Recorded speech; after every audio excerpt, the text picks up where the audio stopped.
തിരുനബി സല്ലല്ലാഹു അലൈഹി വസല്ലം തങ്ങളെ കുറിച്ചുള്ള ഒരു പഠനത്തിന് വേണ്ടിയാണ് ഇന്ന് നമ്മൾ തുടക്കം കുറിക്കുന്നത്.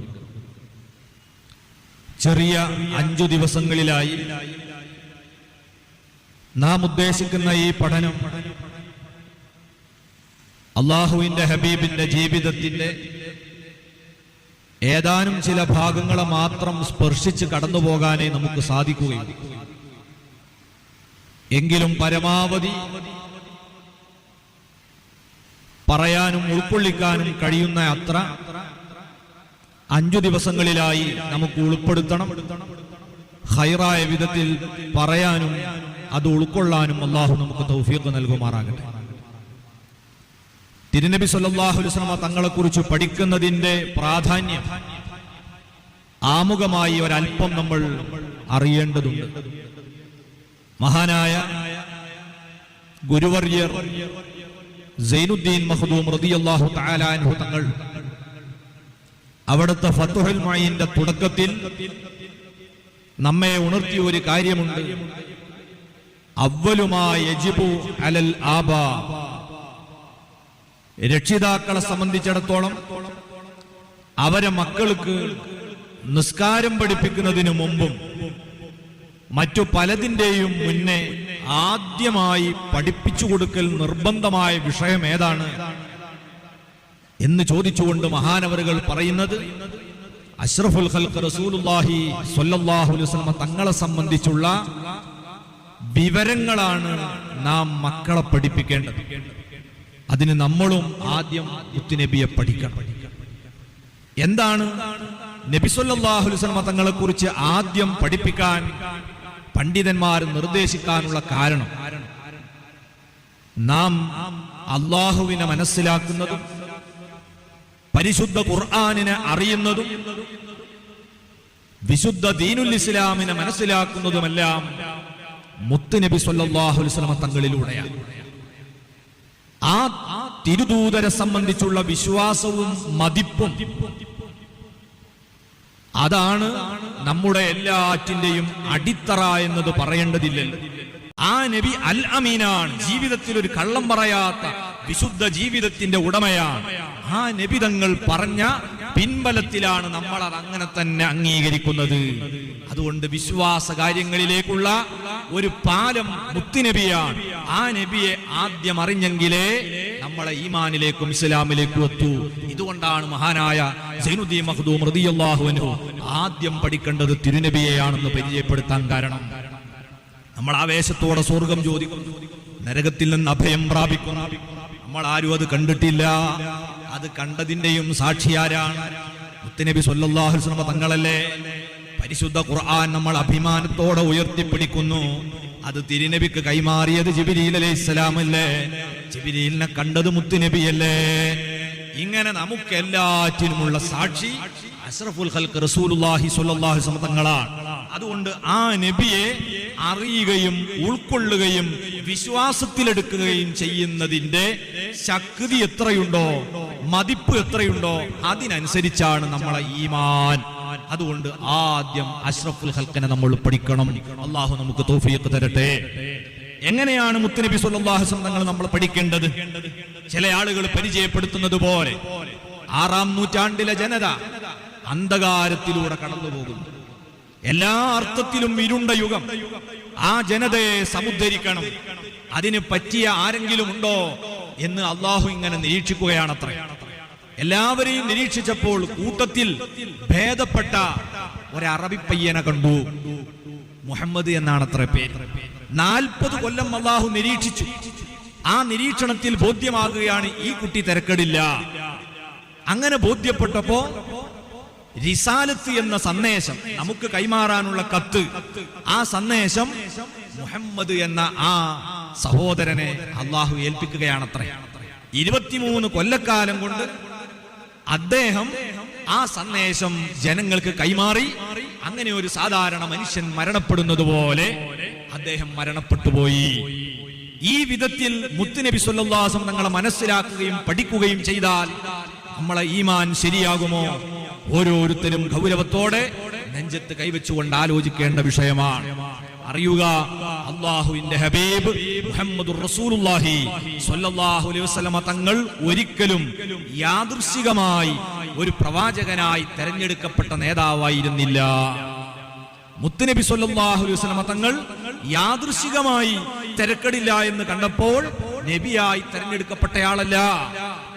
അതേ സമയത്ത് ആ ലോകത്തെ മുഴുവനും സൃഷ്ടിക്കുന്നതിന് മുമ്പ് അല്ലാഹു പ്രത്യേകമായി ലക്ഷ്യം വെച്ച അവന്റെ ഏറ്റവും ഉത്കൃഷ്ടനായ അഷ്റഫുൽ ഖൽഖ് എന്ന് പറഞ്ഞാൽ തന്നെ അതിന്റെ അർത്ഥം സർവ്വ സൃഷ്ടികളിലും വെച്ച് ഏറ്റവും മഹത്വമുള്ള സൃഷ്ടിയാണ്.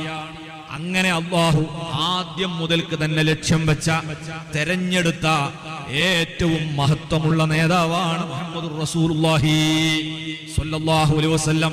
ഇതുകൊണ്ട് തന്നെ ആദം നബി അലൈഹി സ്വലാത്തു വസ്സലാം മുതൽ മുത്തുനബിയുടെ തൊട്ടു മുമ്പ് വന്ന ഈസാ നബി അലൈഹി സ്വലാം വരേക്കുമുള്ള മുഴുവൻ പ്രവാചകന്മാർക്കും നുബുവത്ത് കൊടുക്കുന്നതിന് മുമ്പ് അവരെ വിളിച്ചുകൊണ്ട് ഒരു കരാറ് എഴുതി വാങ്ങിയതിന് ശേഷമല്ലാതെ അവർക്കൊന്നും അല്ലാഹു നുബുവത്ത് കൊടുത്തിട്ടില്ല. എന്തായിരുന്നു ആ കരാറ്? അത് അന്ത്യദൈവദൂതരായി വരാൻ പോകുന്ന മുത്തുനബി സ്വല്ലല്ലാഹു അലൈഹി വസല്ലം തങ്ങളുമായി ബന്ധപ്പെട്ട ഒരു കരാറാണ്. സൂറ ആലു ഇമ്രാനിന്റെ 81ാമത്തെ സൂക്തത്തിൽ ആ കരാറിനെ സംബന്ധിച്ച് അല്ലാഹു നമുക്ക് പറഞ്ഞു തരുന്നുണ്ട്. വഇദ് അഖദല്ലാഹു മീസാഖൻ നബിയ്യീൻ. അനുസ്മരിക്കുക, ആലോചിക്കുക. അല്ലാഹു സർവ്വ അമ്പിയാക്കളിൽ നിന്നും കരാറ് വാങ്ങിയ സന്ദർഭം. എന്തായിരുന്നു കരാർ? ലമാ ആതൈതുകും മിൻ കിതാബിൻ വഹിക്മ. ഞാൻ നിങ്ങൾക്ക് പ്രവാചകത്വം നൽകിയതിനു ശേഷം നിങ്ങൾക്ക് വേദഗ്രന്ഥങ്ങൾ തന്നേക്കും, അല്ലെങ്കിൽ പ്രത്യേകമായ ദിവ്യ സന്ദേശങ്ങൾ നിങ്ങൾക്ക് തരും. എന്നാൽ നിങ്ങൾക്ക് ഈ നൽകിയ വിശ്വാസ കാര്യങ്ങളെ അംഗീകരിച്ചുകൊണ്ട് തന്നെ പിറകെ അന്ത്യദൈവദൂതരായ മുഹമ്മദുർ റസൂലുള്ളാഹി സ്വല്ലല്ലാഹു അലൈഹി വസല്ലം തങ്ങൾ എന്ന പ്രവാചകൻ വരും. ആ പ്രവാചകൻ വരുന്നത് നിങ്ങൾ പ്രബോധനം നടത്തിക്കൊണ്ടിരിക്കുന്നതിന്റെ ഇടയിലാണ് എന്ന് വെക്കുക. അങ്ങനെയാണെങ്കിൽ ലതുഅ്മിനുന്ന ബിഹി. ആ നബി വന്നു കഴിഞ്ഞാൽ നിങ്ങൾ പിന്നെ സ്വതന്ത്രനായ പ്രവാചകനല്ല.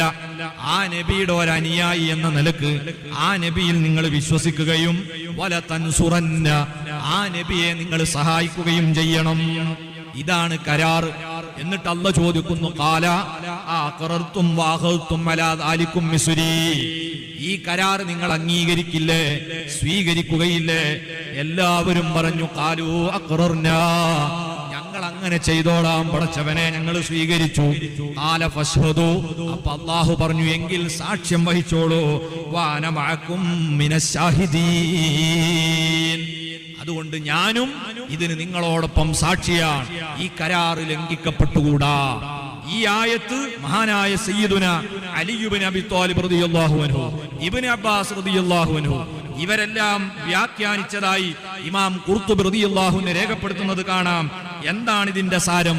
ഫഅഖദല്ലാഹു മീസാഖൻ നബിയ്യീന അജ്മഈൻ. മുത്തുനബിയുടെ മുമ്പ് കഴിഞ്ഞുപോയ എല്ലാ നബിമാരോടും അല്ലാഹു കരാർ എഴുതുകയാണ്. അൻ യുഅ്മിനു ബി മുഹമ്മദിൻ സ്വല്ലല്ലാഹു അലൈഹി വസല്ലമ വയൻസുറുഹു ഇൻ അദ്റകൂ. അവരെ ജീവിതകാലത്താണ് ഈ നബി വരുന്നതെങ്കിൽ ആ നബിയിൽ വിശ്വസിക്കുകയും ആ നബിയെ പിന്തുണക്കുകയും ചെയ്യുമെന്നതാണ് ഒരു കരാർ.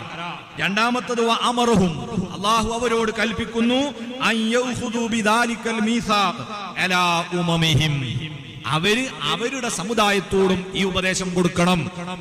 നിങ്ങളുടെ കാലഘട്ടത്തിൽ അന്ത്യദൈവദൂതരായ മുത്തുനബി വന്നാൽ നിങ്ങൾ സ്വതന്ത്ര മതമായി നിൽക്കാതെ ആ നബിയുടെ അനുയായികളായി മാറുകയും ആ നബിയെ സഹായിക്കുകയുമാണ് ചെയ്യേണ്ടത് എന്ന് നിങ്ങൾ നിങ്ങളെ ഉമ്മത്തിനും ഈ കരാറിനെ സംബന്ധിച്ച് ഓർമ്മപ്പെടുത്തി കൊടുക്കണം എന്നാണ് ഈ ആയത്തിന് മഹാന്മാരായ സ്വഹാബത്ത് റളിയല്ലാഹു അൻഹും വിശദീകരണം തന്നത്.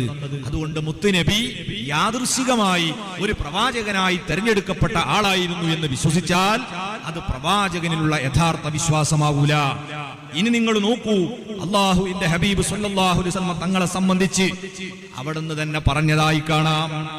ഇർബാദ് ബിൻ സാരിയ റളിയല്ലാഹു അൻഹു ഉദ്ധരിക്കുന്നു, മുത്തുനബി പറയുകയാണ്, ഇന്നി അബ്ദുല്ലാഹ്, ഞാൻ ദൈവമല്ല, ദൈവത്തിന്റെ പുത്രനല്ല, ഞാൻ അല്ലാഹുവിന്റെ എളിയൊരടിമയാണ്.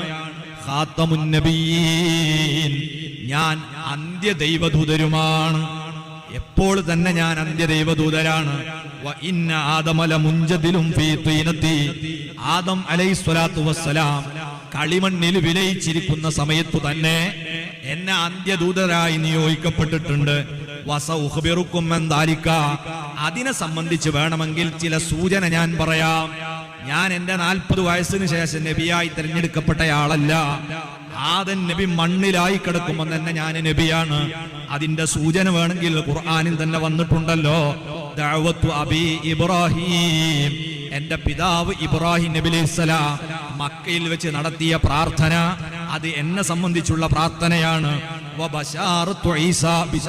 ഈസാ നബി അലൈഹിസ്സലാത്തു വസ്സലാം നടത്തിയ സുവിശേഷ പ്രസംഗം അത് എന്നെ നേരത്തെ പ്രവാചകനാക്കി എന്നതിന്റെ സൂചനയാണ്. എന്റെ ഉമ്മ കണ്ട സ്വപ്നങ്ങൾ നിങ്ങളൊക്കെ കേട്ടതല്ലേ, അതും ഇതിന് തെളിവാണ്. മഹാനായ അഹ്മദ്, ബസ്സാർ, ഹാക്കിം, തബറാനി, ബൈഹഖി റളിയല്ലാഹു അൻഹും എല്ലാവരും ഉദ്ധരിച്ച ഹദീസാണ്. മുത്തുനബി യാദൃശികമായി പ്രവാചകനായ ആളല്ല, നേരത്തെ തന്നെ പ്രവാചകനായി അള്ളാഹു തീരുമാനിക്കുകയും ആ വിവരം എല്ലാവർക്കും കൈമാറുകയും ചെയ്തിട്ടുള്ളതാണ്. അതാണ് ഇബ്രാഹിം നബി അലൈഹിസ്സലാം കഅബാലയം നിർമ്മിച്ചുകൊണ്ട് മഹാൻ അവിടെ വെച്ച് നടത്തിയ പ്രാർത്ഥനയിൽ മുത്തുനബിയെ മക്കയിൽ നിയോഗിക്കണമെന്ന് പ്രത്യേകമായി ദുആ ചെയ്തതിന്റെ പിന്നിലുള്ള രഹസ്യം ഇതാണ്. അള്ളാഹു തന്നെ അത് നമുക്ക് ഉദ്ധരിച്ചു തന്നിട്ടുണ്ട്. റബ്ബനാ വബഅസ് ഫീഹിം റസൂലൻ മിൻഹും, അല്ലാഹുവേ എന്റെ കുടുംബം ഈ മക്കയിലുണ്ട്, അവരിൽ നിന്ന് അവരിലേക്ക് നീ ഒരു റസൂലിനെ നിയോഗിക്കണം.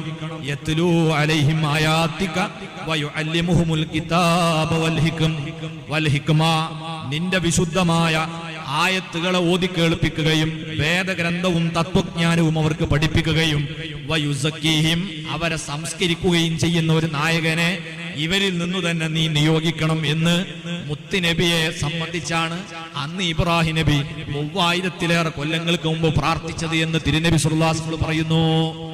ഈസാ നബി അലൈഹിസ്സലാം റസൂലുള്ളാഹി ജനിക്കുന്നതിന്റെ 500-ലേറെ കൊല്ലങ്ങൾക്ക് മുമ്പ് ജനിച്ച മഹാനാണ്.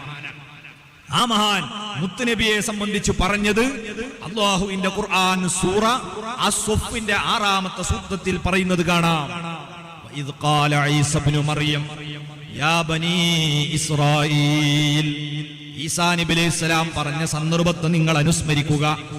ഓ യാക്കൂബ് നബിയുടെ സന്താന പരമ്പരകളെ, ഇന്നി റസൂലുള്ളാഹി ഇലൈക്കും, ഞാൻ നിങ്ങളിലേക്കുള്ള അല്ലാഹുവിന്റെ ദൂതരാണ്. എങ്ങനെയാണ് അല്ലാഹു എന്നെ നിയോഗിച്ചത്? മുസദ്ദിഖൻ ലിമാ ബൈന യദയ്യ മിനത് തൗറാ, ഇപ്പോൾ മൂസാ നബിയിലൂടെ നമുക്ക് ലഭിച്ച തൗറാത്തില്ലേ, അതിനെ അംഗീകരിക്കുന്ന പ്രവാചകനായിട്ടാണ് എന്റെ നിയോഗം.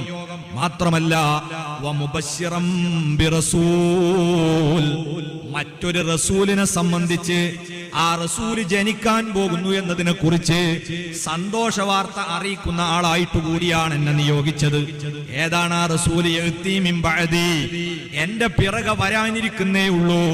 ഇസ്മുഹു അഹ്മദ്, ആ റസൂലിന്റെ ഒരു നാമം അഹ്മദ് എന്നാണ്. ഇതാണ് ഈസാ നബി അലൈഹി സ്വലാത്തു വസ്സലാം 500-ലേറെ കൊല്ലങ്ങൾക്ക് മുമ്പ് മുത്തുനബി ജനിക്കുന്നതിന് മുമ്പ് അവിടുത്തെ ജനതയെ ബോധ്യപ്പെടുത്തുന്നത്. ഇത് യാദൃശ്ചികമായ പ്രവാചകൻ.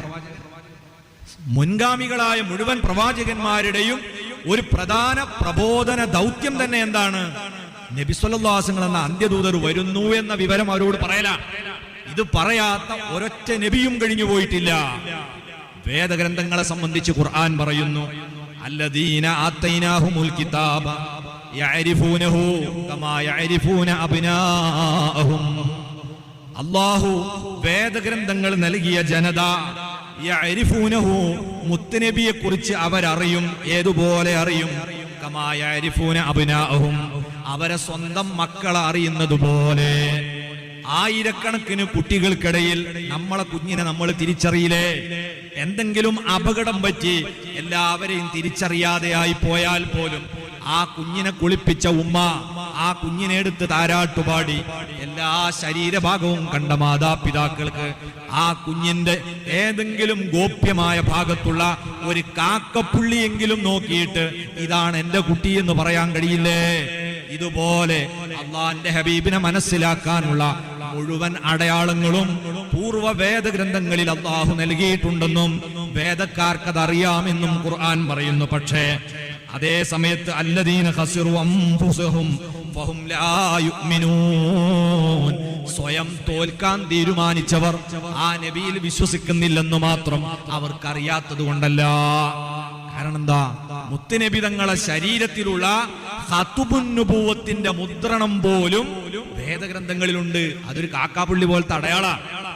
അതുവരെ ഇതിൽ എഴുതി വെച്ചതുകൊണ്ട് ആർക്കും തിരുനബി ഗോപ്യനല്ല.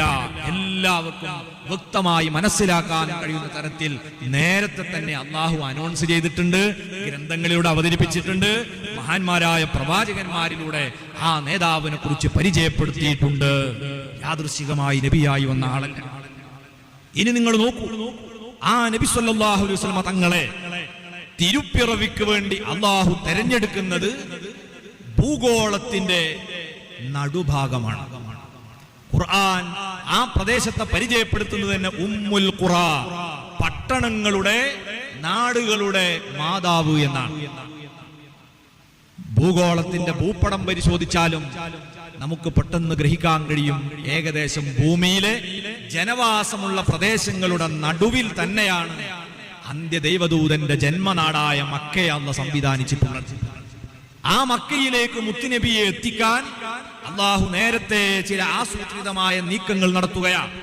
മുത്തുനബി മഹാനായ സയ്യിദുനാ ഇബ്രാഹിം നബി അലൈഹി സ്വലാത്തു വസ്സലാമിന്റെ സന്താന പരമ്പരയിലാണല്ലോ ജനിക്കുന്നത്. ആ ഇബ്രാഹിം നബി അലൈഹി സ്വലാമിന്റെ താമസം അങ്ങ് പഴയ ഇറാഖിന്റെ ഭാഗമായ ബാബിലോണിലാണ്. അവിടെ തന്റെ പ്രിയതമയായ സാറ എന്ന ഇണയോടൊപ്പമാണ് ജീവിക്കുന്നത്. പ്രബോധനം നടത്തി പല നാടുകളും സഞ്ചരിക്കുന്നു. ഹിജറയുടെ ഭാഗമായി ഈജിപ്തിലേക്ക് തന്റെ ഭാര്യയുമായി പുറപ്പെട്ടപ്പോൾ അന്നത്തെ ഈജിപ്തിലെ രാജാവ് ഒരു വല്ലാത്ത വിചിത്ര സ്വഭാവക്കാരനാണ്. ഈജിപ്തിലേക്ക് ഏത് രാജ്യത്തു നിന്ന് ഒരു സുന്ദരിയായ പെൺകുട്ടി വന്നാലും അദ്ദേഹത്തിന്റെ മുമ്പിൽ ആ പെൺകുട്ടിയെ ഹാജരാക്കണമെന്നതാണ് അയാളുടെ കിരാതമായ നിയമം. വളരെയേറെ സൗന്ദര്യത്തിന്റെ ഉടമയായിരുന്ന സാറാ ബീബി ഇബ്രാഹിം നബി അലൈഹി സ്വലാമിനോടൊപ്പം ഈജിപ്തിലെത്തിയപ്പോൾ അന്നത്തെ ഫറോവയുടെ കിങ്കരന്മാർ മഹദി അവറുകളെ പിടിച്ചുകൊണ്ടുപോകുകയാണ് ഇയാളുടെ കൊട്ടാരത്തിലേക്ക്. അയാൾ ആവേശപൂർവം മഹദിയെ കൈകാര്യം ചെയ്യാൻ മുന്നോട്ട് വന്നപ്പോൾ ഇബ്രാഹിം നബി അലൈഹി സ്വലാം ഒരു ഭാഗത്ത് നിന്ന് അള്ളാഹുവിനോട് ദുആ ചെയ്യുന്നു, സാറാ ബീവിയും കരഞ്ഞു പ്രാർത്ഥിക്കുന്നു. എന്നാൽ ആ മഹദിക്ക് നേരെ കൈവച്ചപ്പോഴേക്ക് അയാളുടെ കഴുത്തിന് ഏതോ അശരീരി വന്ന് ശക്തമായി പിടിക്കുന്നു. ആ പിടിയിൽ ശ്വാസം മുട്ടിയപ്പോൾ അദ്ദേഹം ആകെ പേടിച്ച് സാറ ബീവിയോട് പറഞ്ഞു, നീ നിന്റെ റബ്ബിനോട് ദുആ ചെയ്ത് എന്നെ ഒന്ന് രക്ഷപ്പെടുത്തി തരണം. മഹദി പ്രാർത്ഥിച്ചു, പിടുത്തം വിട്ടു. പക്ഷേ വീണ്ടും ഈ കശ്മലൻ മഹദിക്ക് നേരെ കൈവച്ചു. അപ്പോൾ അതിനേക്കാൾ ശക്തമായ പിടുത്തം കൊണ്ട് പരീക്ഷിക്കപ്പെട്ടു. പിന്നെയും ഇയാൾ ദുആ ചെയ്യാൻ പറഞ്ഞു, രക്ഷപ്പെട്ടു. ഇയാളുടെ കാമഭ്രാന്ത് അവസാനിച്ചില്ല. മൂന്നാമതും ശ്രമിച്ചപ്പോ വളരെ ശക്തമായ പിടുത്തമാണ്. ഇനി ഒരിക്കലും രക്ഷയില്ലെന്ന് കണ്ടപ്പോൾ സാറ ബീവിയോട് മാപ്പ് പറഞ്ഞു. അവരല്ലാഹുവിനോട് ദുആ ചെയ്തു, പിടുത്തം വിട്ടു. അവസാനം രാജാവ് തന്റെ കിങ്കരന്മാരെ വിളിച്ചു പറഞ്ഞു, നിങ്ങൾ ഈ കൊണ്ടുവന്നതൊരു മനുഷ്യനെയല്ല, ഇത് ഏതോ പിശാചാണ്. അതുകൊണ്ട് ഈ പിശാചിന്റെ ശർറ് നമ്മളെ നാട്ടിൽ ഇല്ലാതിരിക്കാൻ അതിനെ തൃപ്തിപ്പെടുത്തി വേണം പറഞ്ഞേക്കാൻ. അതിനു വേണ്ടിതാ ഞാൻ ഒരു പെൺകുട്ടിയെ തരാം, ഈ പെൺകുട്ടിയെ ഇവൾക്ക് കൊടുക്ക്, ഇനി അവളെ ഒരു ശല്യം നമ്മളെ രാജ്യത്തിനുണ്ടാകരുത്. അങ്ങനെ സാറാ ബീവിക്ക് സമ്മാനിച്ച പെൺകുട്ടി ആരാണെന്നറിയോ? അതാണ് സയ്യിദത്തുനാ ബീവി ഹാജർ റളിയല്ലാഹു അൻഹാ. അങ്ങനെയാണ് ഹാജർ ബീവി ഇബ്രാഹിം നബിയുടെ കുടുംബത്തിലേക്ക് എത്തിച്ചേരുന്നത്. അള്ളാഹുവിനെ സ്തുതിച്ച് അവര് വേഗം പലസ്തീനിലേക്ക് എന്നെ നാടുവിട്ടു. സാറ ബീവിക്കും മഹാനായ ഇബ്രാഹിം നബി അലൈഹി സ്വലാമിനും ദാമ്പത്യം വളരെയേറെ മുന്നോട്ട് പോയെങ്കിലും മക്കളുണ്ടായിരുന്നില്ല. അതിനുവേണ്ടി നിരന്തരം ദുആ ചെയ്തുകൊണ്ടിരിക്കുകയാണ്. ആ ഇടക്ക് സാറാ ബീവിക്ക് തോന്നി, എന്റെ ഭർത്താവ് മക്കളില്ലാതെ എത്ര കാലമായി ദുആ ചെയ്തുകൊണ്ടിരിക്കുന്നു, എനിക്ക് ഫറോവ തന്ന ഈ പെൺകുട്ടിയെ ഞാൻ എന്റെ ഭർത്താവിനോട് വിവാഹം ചെയ്യാൻ ആവശ്യപ്പെട്ടാലോ, എനിക്കും ഒരു കുഞ്ഞിക്കാല് കാണാലോ, എന്നിലൂടെയല്ലേ മക്കൾ ഉണ്ടാകാത്തത്. അങ്ങനെ നല്ല ഒരു പ്രതീക്ഷയോടെ, അത് സ്ത്രീകൾക്കൊക്കെ ഉണ്ടാകാവുന്ന ചിന്തിക്കാവുന്ന നല്ലൊരു രീതിയാണ്. മക്കളില്ലാതെ ഇങ്ങനെ പോകുമ്പോൾ പെണ്ണുങ്ങളോട് പറഞ്ഞാൽ ദേഷ്യം പിടിക്കും. എന്നാലും നിങ്ങൾക്ക് ആലോചിക്കാവുന്ന ഒരു വിഷയമാണ്. ഒരു സഹകരണം. അതിന് അല്ലാഹു തആല ഇവിടെ തന്നെ വേറെ കൂലിയും കൊടുക്കും. സാറ ബീവി ഇബ്രാഹിം നബി അലൈഹി സ്വലാമിന് സമർപ്പിച്ചു ഈ പെൺകുട്ടി. മഹാനവറുകളുടെ ഇണയായി ഹാജർ റളിയല്ലാഹു അൻഹ മാറുന്നു. അൽഹംദുലില്ലാഹ്. അങ്ങനെ കാത്തിരുന്ന ആ കുഞ്ഞ് 90ാമത്തെ വയസ്സിൽ ജനിക്കുന്നു. ഹാജർ ബീവിക്ക് ജന്മം നൽകിയ ആ കുഞ്ഞാണ് അബുൽ അറബ് എന്നറിയപ്പെടുന്ന മുത്തുനബി സ്വല്ലല്ലാഹു അലൈഹി വസല്ലം തങ്ങളുടെ വല്യുപ്പയായ സയ്യിദുനാ നബിയുല്ലാഹി ഇസ്മാഈൽ അലൈഹിസ്സലാത്തു വസ്സലാം. അങ്ങനെ ഈ കുട്ടി ഉണ്ടായി. 13 കൊല്ലം കഴിഞ്ഞതിന് ശേഷം അല്ലാഹു തആല ഈ സന്മനസ് കാണിച്ചതിന് പകരം മഹദിയായ സാറക്കും കുഞ്ഞിനെ കൊടുത്തു. അതാണ് ഇസ്ഹാഖ് അലൈഹിസ്സലാത്തു വസ്സലാം എന്ന പ്രവാചകനായ ആ കുട്ടി. ഈ കുഞ്ഞ് ജനിച്ചപ്പോൾ ആഹ്ലാദത്തോടെ സന്തോഷിച്ച ഇബ്രാഹിം നബി എപ്പോഴും ഈ കുഞ്ഞിനെ ഉമ്മ വെച്ച് താരാട്ടുപാടി ഇങ്ങനെ നടക്കുമ്പോ അല്ലാഹു തആല ഒരു പരീക്ഷണം വെച്ചു. ആ പരീക്ഷണത്തിന്റെ പിന്നിലൊക്കെ വലിയ അജണ്ടയുണ്ട്, രഹസ്യമുണ്ട്. എന്താണ് പരീക്ഷണം? നിങ്ങൾ ഈ കുഞ്ഞിനെയും കുഞ്ഞിന്റെ മാതാവായ ഹാജറിനെയും അങ്ങ് ജനവാസമില്ലാത്ത ഭൂമിയിലെ ആദ്യത്തെ പള്ളിയായ പരിശുദ്ധ കഅബാലയത്തിന്റെ പരിസരത്ത് കൊണ്ടുപോയി പാർപ്പിക്കണം. ഇബ്രാഹിം നബി ആ നിർദ്ദേശത്തെ ശിരസാവഹിക്കുകയാണ്. അങ്ങനെ അതാ ഈ ഉമ്മയെയും കുഞ്ഞിനെയും മാറ്റി ഒരുക്കി കൊണ്ടുപോകുന്നു. എങ്ങോട്ടാണെന്ന് പറയാനുള്ള കേൾപ്പില്ല. അത്രയും കുഞ്ഞിനെ വേർപിരിയുന്നതിൽ സങ്കടമുണ്ട്. പക്ഷേ അള്ളാന്റെ നിർദ്ദേശം ലംഘിക്കാൻ പറ്റില്ലല്ലോ. കുറെ ദിവസത്തെ നടത്തത്തിന് ശേഷം മക്കയിൽ എത്തിച്ചേരുന്നു. പരിശുദ്ധ കഅബാലയത്തിന്റെ കിഴക്ക് ഭാഗത്ത് ഒരു പാറക്കല്ലിന്റെ സമീപം കുഞ്ഞിനെയും ആ കുഞ്ഞിന്റെ ഉമ്മയെയും ഇരുത്തുന്നു. ഒരു തോൽപാത്രത്തിൽ അല്പം വെള്ളമുണ്ട്, ഏതാനും കാരക്കച്ചുളുകളുണ്ട്. അത് നൽകിയിട്ട് മഹാനവറുകൾ ഒന്നും പറയാനാകാതെ തിരിഞ്ഞു നടക്കുകയാണ്. ഹാജർ ബീവി റളിയല്ലാഹു അൻഹ പിന്നാലെ വന്ന് ചോദിച്ചു, മാരരെ നിങ്ങൾ എങ്ങോട്ടാ പോകുന്നത്? ഇബ്രാഹിം നബി ഒന്നും പ്രതികരിക്കുന്നില്ല. കാരണം മിണ്ടിയാൽ പൊട്ടിപ്പോകും, അത്രയും സങ്കടമുണ്ട്. അള്ളാന്റെ നിർദ്ദേശമാണ്. ഒരു മനുഷ്യനില്ലാത്ത, ഒരു ജീവിയില്ലാത്ത, ഒരു വെള്ളമില്ലാത്ത, പഴമില്ലാത്ത, കൃഷിയില്ലാത്ത വെറും കുന്നുകൾ മാത്രമുള്ള ചൂടുള്ള ഒരു പ്രദേശത്ത് ഈ കുരുന്നിനെയും ഉമ്മയെയും വിട്ടു പോകുക. എങ്ങനെ പ്രതികരിക്കാൻ കഴിയും? അവസാനം മഹദി ചോദിച്ചു, അല്ലാഹു അമറക ബിഹാദാ, അല്ല തങ്ങളെ, അല്ലാഹു ആണോ നിങ്ങളോട് ഇതിന് കൽപ്പിച്ചത്? ആ ചോദ്യത്തിന് തല കൊണ്ട് ആംഗ്യം കാണിച്ചു അതെ എന്ന് പ്രതികരിച്ചു. നല്ല ഈമാനുള്ള ഹാജർ ബീവി റളിയല്ലാഹു അൻഹ പറഞ്ഞു, എങ്കിൽ അല്ലാഹു ഞങ്ങളെ കൈവിടുകയില്ല, നിങ്ങൾ പോകുന്നിടത്തേക്ക് പോകാം. അങ്ങനെ ഇബ്രാഹിം നബി അലൈഹി സ്വലാത്തു വസ്സലാം തിരിഞ്ഞു നടക്കുകയാണ്. നടന്ന് ഇന്ന് ഖദീജ ബീവി റളിയല്ലാഹു അൻഹ ഉൾപ്പെടെയുള്ള മഹാന്മാർ അന്ത്യവിശ്രമം കൊള്ളുന്ന ജന്നത്തുൽ മുഅല്ല എന്നറിയപ്പെടുന്ന ഹജൂൻ എന്ന് പേരുള്ള ആ കുന്നിന്റെ മുകളിൽ കയറിയിട്ട് പരിശുദ്ധ കഅബാലയം നിൽക്കുന്ന ഭാഗത്തേക്ക് തിരിഞ്ഞ് കൈയുയർത്തി മഹാനവറുകൾ അവിടെ വെച്ച് പ്രാർത്ഥിക്കുകയാണ്. റബ്ബനാ ഇന്നി അസ്കൻതു മിൻ ദുരിയതി ബിവാദിൻ ഗൈരി ദീ സറഇൻ ഇൻദ ബൈതിക്കൽ മുഹറം. നാദാ, എന്റെ കുടുംബത്തെ ഞാനിതാ ഒരു ജനവാസമില്ലാത്ത, ആരും താമസിക്കാത്ത, കൃഷിയില്ലാത്ത നിന്റെ കഅബാലയത്തിന്റെ പരിസരത്ത് കൊണ്ടുവന്ന് താമസിപ്പിച്ചിരിക്കുകയാണ്. റബ്ബനാ ലിയുഖീമുസ്സലാ, അവര് നിസ്കാരം നിലനിർത്തുന്നവരായി, നിനക്ക് ആരാധനകൾ അർപ്പിക്കുന്നവരായി മാറാനാണ്.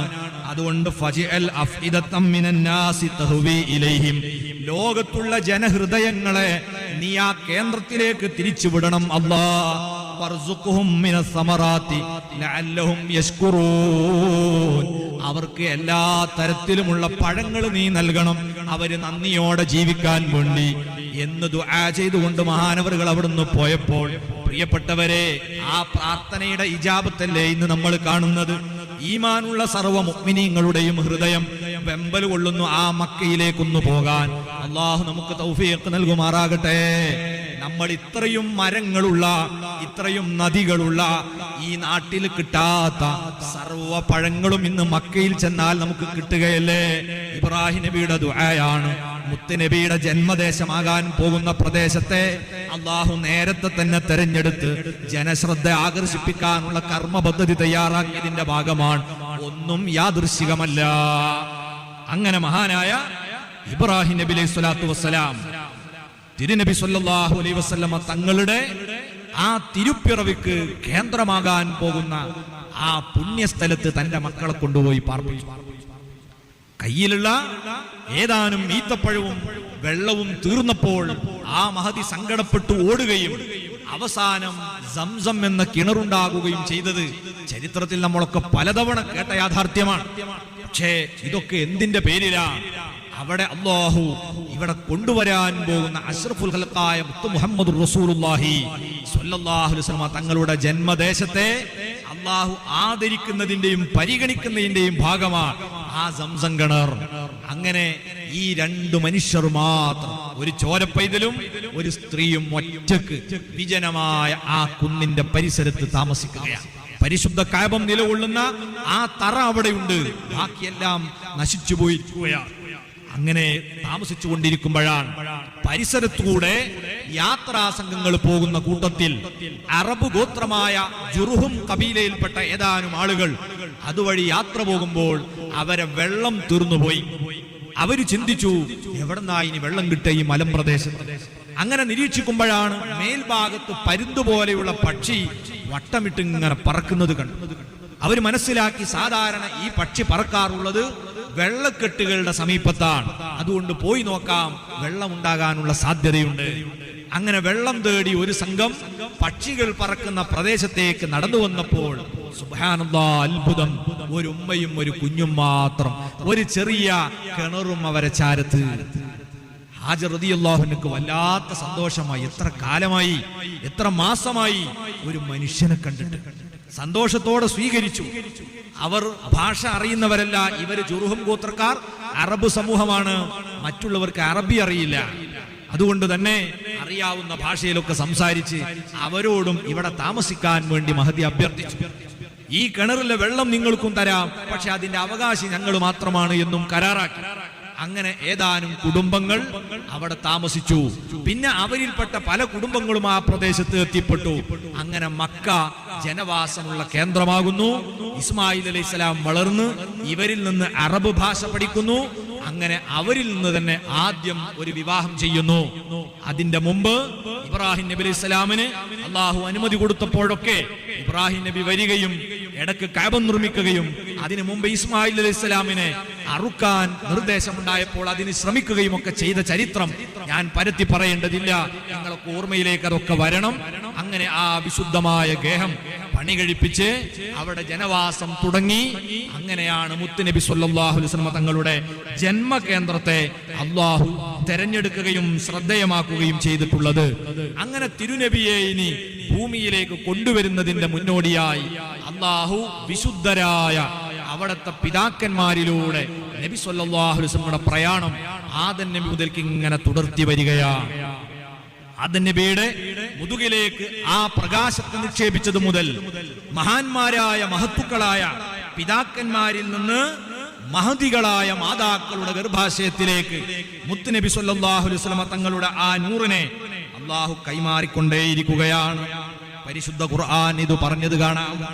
അല്ലദീ യറാക ഹീന തഖൂമു വതഖല്ലുബക ഫിസ്സാജിദീൻ. നബിയെ അല്ലാഹു അവിടത്തെ നിരീക്ഷിക്കുന്നുണ്ട്, നിയന്ത്രിക്കുന്നുണ്ട്. അവിടുന്ന് ഏത് പ്രശ്നത്തിൽ ഇടപെടുന്ന സമയത്തും അവിടുന്ന് മഹാന്മാരായ അല്ലാഹുവിന് സാഷ്ടാംഗം ചെയ്യുന്ന മുത്തഖീങ്ങളുടെ മുതുകിലൂടെ മാറി മാറി വരുന്ന സമയത്തും അല്ലാഹു അവിടത്തെ നിരീക്ഷിക്കുന്നുണ്ടായിരുന്നു, കാണുന്നുണ്ടായിരുന്നു.